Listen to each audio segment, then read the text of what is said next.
আসসালামু আলাইকুম, সবাই কেমন আছেন? এই দেখেন আমি আজকে ছোলা ভুনা করতেছি আর কি বানাইতেছি ইফতারিতে সেটাই দেখাবো। আমার অনেক ঠান্ডা লাগছে আর গলাও বসে গেছে। কথা যদি ভুল হয় তাহলে ক্ষমা সুন্দর দৃষ্টিতে দেখবেন। আর এই দেখেন আমি ছোলা ভুনা করব। এখানে পেঁয়াজ আর কাঁচামরিচ সুন্দর করে ভাজে নিয়েছি। এরপর আমি একটা মশলা দিয়ে দিলাম। এটা সামান্য আদা বাটা, রসুন বাটা আর পেঁয়াজ বাটা, জিরাও বাটা ছিল এটার মধ্যে। যাই হোক, আমি মশলাটাকে এখন সুন্দর করে আগে কষাই নিব।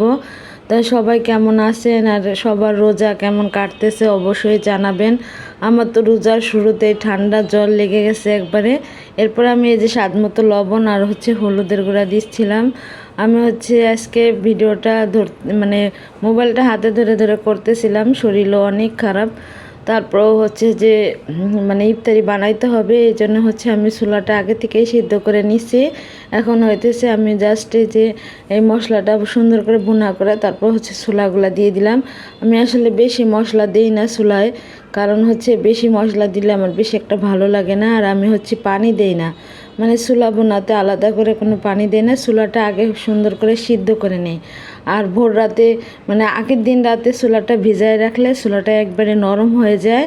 তারপর আর ভুনার সময় পানি দিতে হয় না। এটা মশলাটা কষায়, তারপর ভালো করে মশলাটা কষায়, তারপর ছোলাটা দিয়ে তারপর তেলের উপরে ভাজা ভাজা করে নামাই নিলেই হয়।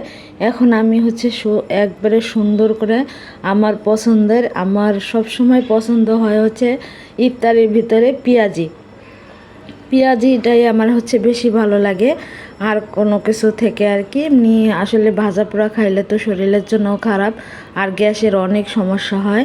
এজন্য যে প্রথম হয়তো কয়েকদিন বানানো হবে, তারপর আমি আসলে আর বানাবো না, কারণ আমার গ্যাসের অনেক সমস্যা। এরপরে এই দেখেন বড়াগুলো আমি সুন্দর করে, আর বড়ার মধ্যে আমি একটু চিংড়ি মাছ বাইটে দিছিলাম। আমি আসলে পরে আর একদিন আপনাদের সুন্দর করে বড়া কিভাবে বানাইতে হয় বা পেঁয়াজি কিভাবে ভাজতে হয়, আসলে আমাদের আঞ্চলিক ভাষায় আমি এটাকে বড়া বড়া বলতেছি, কেউ কিছু মনে করবেন না। এটা পেঁয়াজি। যাই হোক, এই পেঁয়াজিটা যে আমি একবারে পাটায় বাইটে নিছি। এইটা যত ডালটা কম বাটা হবে, বেশি নিফেস করলে এই পেঁয়াজিটা নরম নরম খাইতে হয়। তবে একটু হালকা ভাঙ্গা থাকলে পেঁয়াজিটা খাইতে যে মুচমুচা লাগে আর কি। তা কেমন লাগলো ভিডিও অবশ্যই জানাবেন। আর দেখেন অনেকগুলা ডিম সেদ্ধ করে নিয়েছিলাম।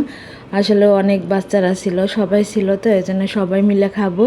এই জন্য অনেকগুলো ডিম সেদ্ধ, কোয়েল পাখির ডিম আর এমনি মুরগির ডিম সিদ্ধ করে নিয়েছিলাম। তা ভিডিও কেমন লাগলো অবশ্যই জানাবেন। সবাই ভালো থাকবেন। আল্লাহ হাফেজ।